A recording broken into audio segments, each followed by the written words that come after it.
Maka itu gereja, mari kita jujur. Mengapa gereja lebih hafal firman tetangga, firman mama mantu daripada firman Tuhan? Ngerti kata-kata ini? Kalau tetangga ngomong sebentar, ingat sampai sekarang. Mama mantu pernah marah kepada kita, ingat. Dia sudah mati 16 tahun yang lalu padahal. Maaf. Mengapa firman Tuhan minggu lalu sudah lupa? Jadi kira-kira kita ini anaknya diapakan gereja ini? Ayo, khotbah apa minggu yang lalu?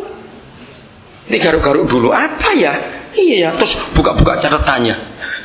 Maaf saudara, betapa bodohnya kita ini. Baru 3 hari yang lalu ngalami mujizat, bisa bego lagi. Bagaimana di tempat ini kita bisa beri makan orang sebanyak itu? Yesus Tuhan kita dengan lembut dia berkata, kata Yesus kepada mereka, lihat pertanyaannya. Ayo, intonasinya bagaimana? Iya, berapa roti ada padamu? Ini kan tanya sisanya, bukan maksud begitu kan? Coba renungkan, iya tidak? Kan Tuhan kita tanya sisa berapa yang kamu punya sekeranjang minggu 3 hari yang lalu itu. Ayo, intonasinya bagaimana? Jawabannya ini. Nah, salah. 7 gitu loh. Masih marah ini. 7. Nah, saya gitu, singkat sekali. Betul? Karena mereka marah. 7. Kalau emosinya reda dan adegan kecil-kecil, pasti bukan cakalang. Percayalah itu. Apalagi hiu, nggak mungkin kan kecil-kecil. Coba bayangkan sambil marah mereka. Tuhan Yesus dengan wibawanya bawa kemari. Cuma segitu, bawa kemari. Gereja, mari kita lihat ini. Tadi waktu kami nunggu tiket ada di bandara, saya dapat telepon dari Denpasar. Ada teman kami pendeta Roni dari negara. Sabtu yang lalu dia pulang pelayanan, meninggal di tengah jalan ditabrak lari. Seluruh badan bagian kanannya hancur. Gelindes apa tidak tahu. Anaknya 4, tapi mereka punya panti asuhan 25 anak. Saya bersyukur, saya ditelepon, saya bangga. Kenapa saudara? Karena saya merasa terhormat dengan kepercayaan itu. Saya bilang, saya akan urus, saya akan carikan donatur, saya punya kenalan banyak. Saya tanya, sebulan butuh berapa? Masih menangis istri pendetanya. 8 juta untuk 25 anak dalam sekolah. Baik. Saya telepon seorang teman saya di Denpasar, 12 orang pengusaha, kumpulkan sebulan 500.000. Pas 12? Ya betul, 8 juta itu 16 orang. Enggak sulit, 500.000 buat pengusaha. Saya gak berkata dulu saya gak punya duit. Enggak, 25 anak dan 4 anak kandung yang perlu makan setelah pendetanya mati. Mau bagaimana ini? Saudara, mari kita punya hati Yesus ini. Itulah Tuhan kita. Ayo kita buat dengan serius. Yang makan berapa orang? 4.000 laki-laki. Pasal 16 ayat 1. Kemudian masih sambung tidak? Sambung lagi, belum selesai. Datang orang-orang Farisi Saduki, yang tadi imam-imam dan ahli Taurat. Ini sarang lain lagi. Mereka minta supaya Yesus memperlihatkan suatu tanda. Dilayani. Ayat 5 bunyi apa? Pada waktu itu, jadi masih di tempat itu. Seterusnya mereka ribut, murid-muridnya. Nggak usah dibaca. Ayat 13. Setelah itu tiba di daerah Kasaria. Kalau saya lihat peta, dia naik sudah ke utara. Nggak mau di Danau Galilea lagi. Ketahuan orang terus. Dia menyendiri ke utara. Kaisarea Filipi itu perbatasan Libanon sekarang ini. Dia masih ngajar lagi. Pasal 17 ayat 1. Bunyi apa? 6 hari kemudian baru dia bisa betul-betul naik ke gunung. Cuma berempat saja, karena dia cuma ngajak Petrus, Yohanes, Yakobus. Seminggu dia mencari tempat sunyi untuk menenangkan goncangan jiwanya. Tapi orang banyak ngejar dia terus. Saudara bisa bayangkan, gereja, inilah kebenaran itu. Ada yang bawa Alkitab bahasa Inggris enggak? Oh, ini dia. Ibu bahasa Mandarin ya? Bagus, saya akan buktikan ini. Ada yang bahasa Inggris? Ada, bagus sekali. Ayo kita periksa. Salah Alkitab kita ini, bahasa Indonesia. Saya akan akhiri dengan konsep ini. Yeskiel pasal 34. Inilah kesalahan gereja. Nanti kita lihat bahasa Inggris, bahasa Mandarin, dan ada di sini. Kalau saudara nanti pulang, ada saudara punya bahasa-bahasa daerah yang lain, silakan. Anda punya bahasa Belanda, lihat nanti itu. Bahasa-bahasa asing yang lain, lihat. Judulnya apa? Tuhan, gembala Israel yang baik melawan siapa?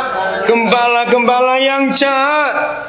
Saya mulai dengan ayat yang ke-15 sampai ayat yang ke-21. Aku sendiri akan menggembalakan domba-dombaku, dan aku akan membiarkan mereka berbaring. Kalau kita baca sambungan Mazmur 23, berbaring di padang berumput hijau, itu maksudnya. Demikianlah firman Yahweh Tuhan. Ayat 16 ini yang fatal di bahasa Indonesia.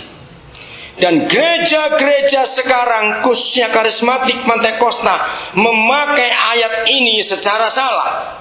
Yang hilang akan kucari. Tolong yang bahasa Inggris, bahasa Mandarin, cocokkan. Yang tersesat akan kubawa pulang.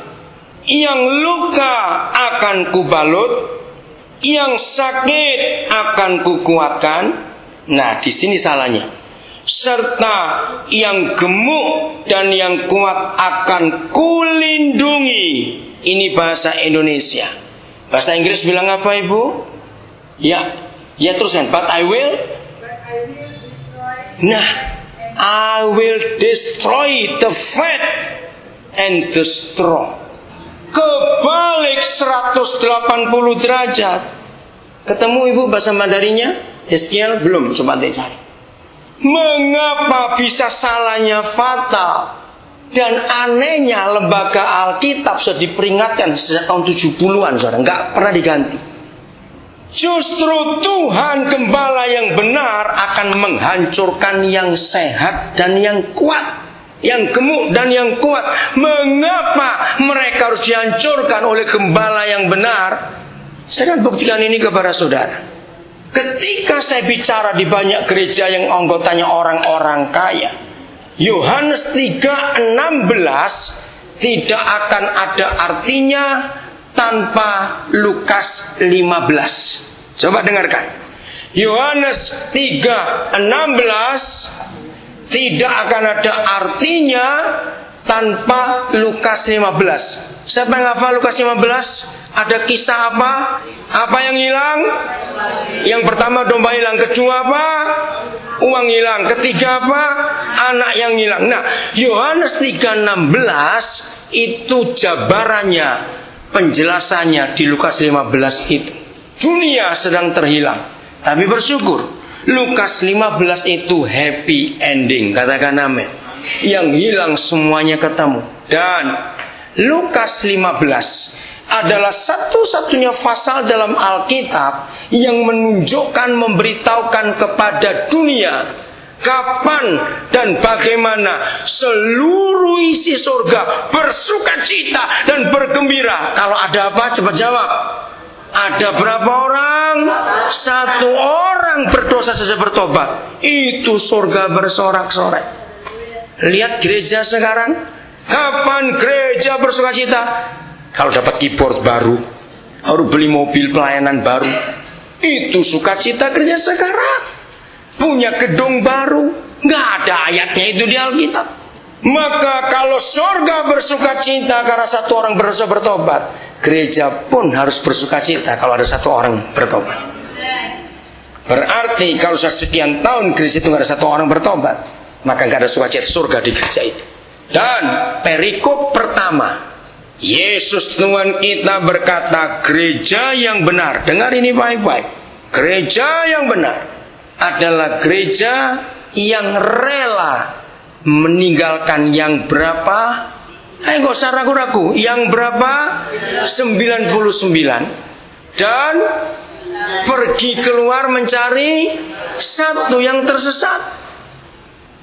Maka itu gereja, mari kita jujur. Mengapa gereja lebih hafal firman tetangga, firman mama mantu daripada firman Tuhan? Ngerti kata-kata ini? Kalau tetangga ngomong sebentar, ingat sampai sekarang. Mama mantu pernah marah kepada kita, ingat. Dia sudah mati 16 tahun yang lalu padahal. Maaf. Mengapa firman Tuhan minggu lalu sudah lupa? Jadi kira-kira kita ini enaknya diapakan gereja ini? Ayo, khotbah apa minggu yang lalu? Digaruk-garuk dulu, apa ya? Iya ya, terus buka-buka catatannya. Maaf saudara, betapa bodohnya kita ini. Baru 3 hari yang lalu ngalami mujizat, bisa bego lagi. Bagaimana di tempat ini kita bisa beri makan orang sebanyak itu? Yesus Tuhan kita